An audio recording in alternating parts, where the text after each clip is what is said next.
Salam jumpa, Ibu Bapa, Saudara-saudari yang terkasih dalam Kristus. Sesaat lagi kita akan mendengarkan renungan harian dari Romo David Lemewu MGR.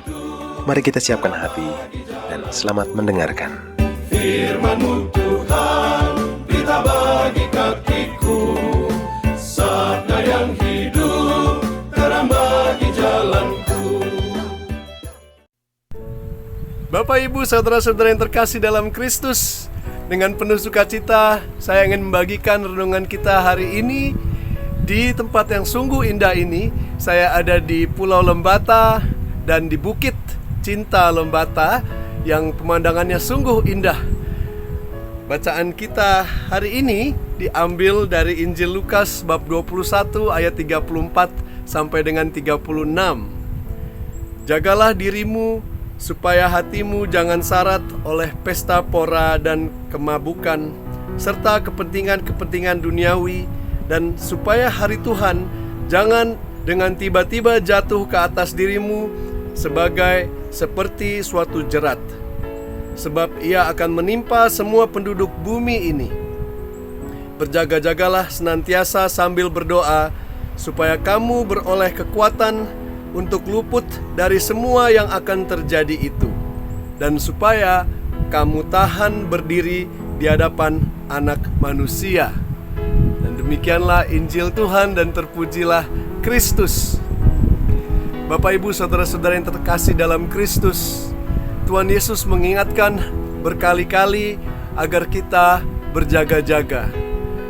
Sebentar lagi, 1 hari lagi kita akan masuk dalam masa Advent, di mana kita diajak untuk selalu berjaga-jaga akan kedatangan Kristus yang datang tiba-tiba dan sangat tidak disangka-sangka. Tuhan Yesus mengajak hari ini untuk kita selalu berdoa agar menimba kekuatan. Di dalam doa itu ada kekuatan, tapi kita manusia lemah. Kita biasanya berdoa kalau kita mengalami kesulitan dalam hidup. Tapi Tuhan Yesus mengatakan bahwa kita berdoa jangan sampai pada saat hanya pas kesulitan itu datang menimpa hidup kita. Tetapi kita berdoa sepanjang waktu, sepanjang masa, ya, agar saat kita mengalami kesulitan, kita mempunyai kekuatan agar kita bisa bertahan menghadapi kesulitan itu. Ya, doa itu bagaikan sebuah nafas, ya. Kita tidak hanya bernafas saat kita hidup susah, tetapi kita juga bernafas saat kita hidup sedang baik-baik, sedang oke saja.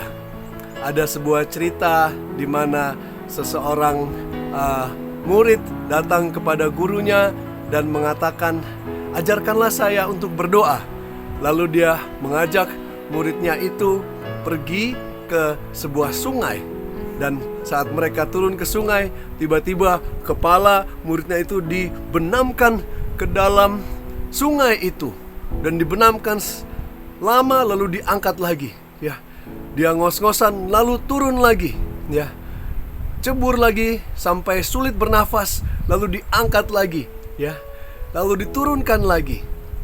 Lalu saat murid itu sudah diangkat dan mulai berbicara dengan gurunya, dia bertanya, "Guru, kenapa engkau membenamkan saya ke dalam sungai sampai saya sulit sekali untuk bernafas?"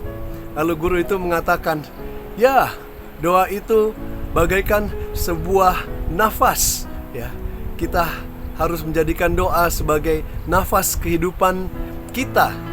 Dengan nafas, ya, kita mendapatkan kekuatan.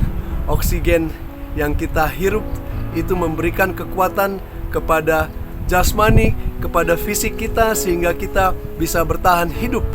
Manusia tidak bisa hidup lebih daripada 10 menit. Bahkan untuk orang biasa lebih dari 2 menit pun itu kita sudah semaput kalau kita tidak bernafas, otak kita tidak mendapatkan oksigen, dan kita mulai pingsan dan akhirnya kehilangan kehidupan.